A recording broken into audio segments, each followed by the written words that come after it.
Welcome back to the Citizen channel. Hope you all stayed safe and well on another episode of Anatomy of a City Goal. Yes, we scored plenty of goals. Certainly as I'm recording this, we scored plenty of goals here in 2023 when I'm doing this. Some very important goals to drag us back in games, put us on the very edge of glory itself, or safety, yes, over the years. And of course, some for the ultimate glory itself of guaranteeing a trophy or lifting that trophy in the last couple of minutes, say, of a game, something like that.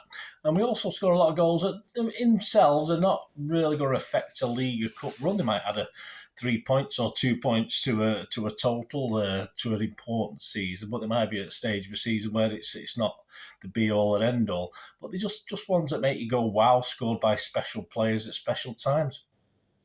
And goals that people remember them will remember them and perhaps think, yeah, I remember that one that day I was doing such and such a thing, or that sort of thing. So today we're going to go back to 2002. So yes, the 13th of January, and it's a City versus Norwich City game. And the score of the goal, and we're going to look at the game itself, but the score of the goal that we're going to anatomise, if you like, is Eyal Berkovich, of course. So please join me for that. If you are new to the channel, push that subscribe button, push the bell notifications. Great to have you on board. Everything City past as this vlog, present, if you watch them, and forever, as long as I can keep going, that's for sure anyway. So be here long after I've gone, of course we will. City will carry on forevermore, as the song says. So please, if you can push those buttons and push that little like button as well. I'm trying to get, obviously, the history vlogs, get steady watchers, but if you can get me up to 20, 25 likes, guys, get that thumbs up pressed, I'd be very appreciated. So how was City doing at the time? Let's have a look how City were doing. It was Kevin Keegan's Manchester City, of course. We played 27 games in the Nationwide Division 1, and we were 2 points clear. Top 2 points clear of second place Burnley, although they did have a game in hand, so they could have gone above us if they'd won that game in hand. Sean Goulter was leading the scoring charts in the first division with 22 goals, and well ahead, back in second on just 14 goals with people like Peter Crouch, yes, remember him, Dougie Friedman, there you go, I used to think he was a DJ, and Clinton Morrison, we're all on 14 goals, so a little bit behind him, but we were doing okay. What about Eyal himself? Well, this is his first season with City. Obviously didn't stay for years and years and years, but after an early injury, ironically, picked up in the second game of the season against Norwich City when we played them away. We got beat 2-0 that game, I think it was. So he actually picked that up, and he sort of struggled to get in. He come back as substitute for a few games, and he was soon, though, once he got the starts, he was soon becoming a firm City fans' favourite. Of course, he was partnering up at the time with Ali Banabi, who'd been brought in after Eyal Berkovich's early injury by Kevin Keegan. So they were obviously going very well together. And just days previous to this game, he became a dad for the very first time with the birth of his son, Tom. So let's have a look. As I go over to the day of the match, I think it was on ITV Digital at the time. It was certainly live on telly, as most City games were that season. As the season progressed, it seemed every week, whether at home or away, we were on the TV live.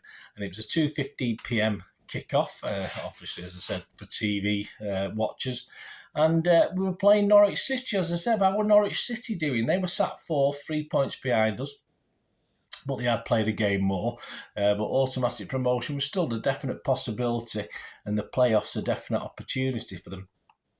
In charge, they had Nigel Worthington, who'd been there for about a year, and for the first time since 1995, they'd put together their strongest challenge to get back into the Premier League. Of course, they would do at some stage.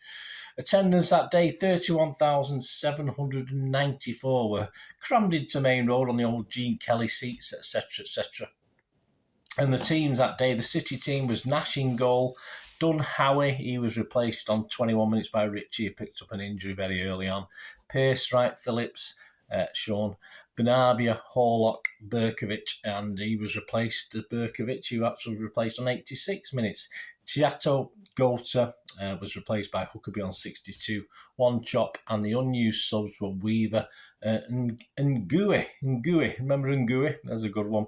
Norwich was Robert Green, Drury, Mackay, Fleming, Nedergaard. He was replaced by Rivers on 69, but we'll talk about Nedergaard boo in a minute.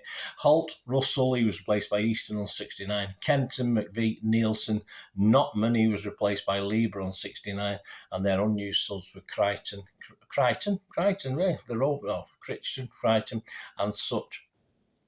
Pearce was back in the first team for the first time since November after a hamstring injury, and Mr. Edgill was serving a one-game suspension, the naughty boy. And this is a state of play excerpts taken from the BBC Sport.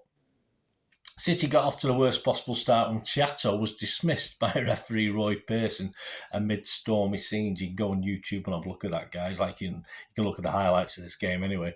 The Australian international lashed out at Steen Nedergaard after the pair had jostled for the ball near the touchline. Chiato appeared to throw a punch, although it was not convincing on replay. More an elbow than a punch, but he certainly didn't make contact with his face, which is what Nedergaard went down holding. And he was then dismissed after consultation with the fourth official. So the fourth official shouldn't have been getting involved in that anyway. That never happened before. All of a sudden, because it's City, a new rule's invented, and the fourth official, Michael Ryan, alerted referee Pearson to the problem, and Pearson sent him off. I said, looking back, it didn't look like a punch. He certainly had a swing, but it wasn't a punch. It certainly was nowhere near his face, and he was rolling about on the floor as though he'd been knocked down by Muhammad Ali. And the fourth official, as I said, should never have been involved. It didn't stop there. The furious midfielder Chiato kicked over a rack of drinks bottles as he left the pitch and had to be manhandled down the tunnel by Kevin Keegan and someone else, I think, at the time. But I think he was confronting one of the Norwich backroom staff on the touchline there. City had been on top until this dismissal. Go back to the BBC with Sean Wright-Phillips having a penalty appeal turned out and Steve Howe heading just wide. But Norwich threatened when Nedergaard, who was booed by the City fans for part of the sending off, quite rightly, swung in across for Paul McVeigh and Carlo Nash saved his header. Berkovich came close when Ali Benabia found him with a free kick, but his shot deflected to safety off a defender. The Israeli midfielder fired another shot just wide before finally making the breakthrough. Yeah, he scored two that day. This isn't the goal we're interested in. We're interested in his second one, making the breakthrough 2 minutes before half-time. One chop set off on a run, fed Sean Gota on the right, and he squared for Berkovich to shoot into the bottom corner. Yeah, I thought the goalkeeper looked a bit slow at first, but it was smartly hit by Eyal. Norwich hit straight back after the break. I think 2 minutes into the second half, the home defence left Nielsen unmarked as Alice Notman sent an across, and the striker headed home his sixth goal in as many games 2 minutes into the second half. One chop put City back in front from the penalty spot on 62 minutes, shooting to Robert Green's left after the Canaries keeper had brought down Sean Gota. And then it was the goal that mattered. Buzzer liked it. We'll talk about that in a minute.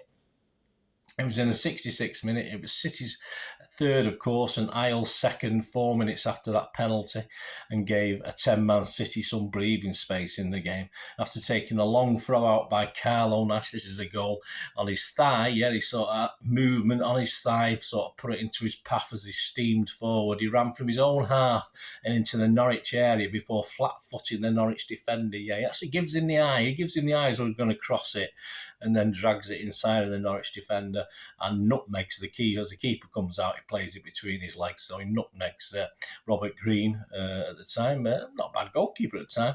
He nutmegged the keeper for a goal of sublime quality, is what the BBC called it. Alistair Mann, commentating, described it as such. He said, starting with the throw out from Carlo Nash, he said, "Great throw, Berkovich is away here. He hasn't got the pace of a maybe Huckabee, and he's entirely on his own, doing his best to go alone. Oh, get in. Well, you don't need pace when you've got skill." That was our old Alistair Mann, a big City fan, of course. A modest Eyal said of his own goal afterwards, "I beat one or two players and was lucky enough to score, but that was unimportant. We won the game, and that was the important thing." He was a very modest gentleman. Mike Summerby simply said of the goal, "It was sensational." Yeah, and Eyal was some, but it was late on, say, with the game won. We did carry on hold on to that 3-1 victory. Context and conclusions. Well, Eyal's mum was in the stand, so he was quite chuffed. That's the first time apparently she'd watched her son playing for City, so he was pretty chuffed about that, and of course he got the Man of the Match award. Keegan was happy, not just with the team, but the support from the stands as well, or not just with Eyal. He said, "I felt the fans and the team really came together for the first time in a way. I used to remember when I came to Main Road in my playing days, you were our extra man that day, and even more special than usual."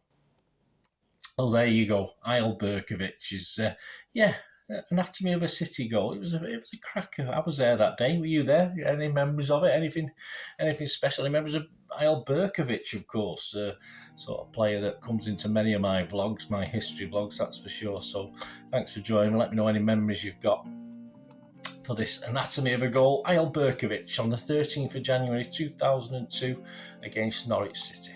Thanks for watching, guys. Until we meet again, that's one thing, don't I? Please stay safe, Blues. Come on, City. Bye for now.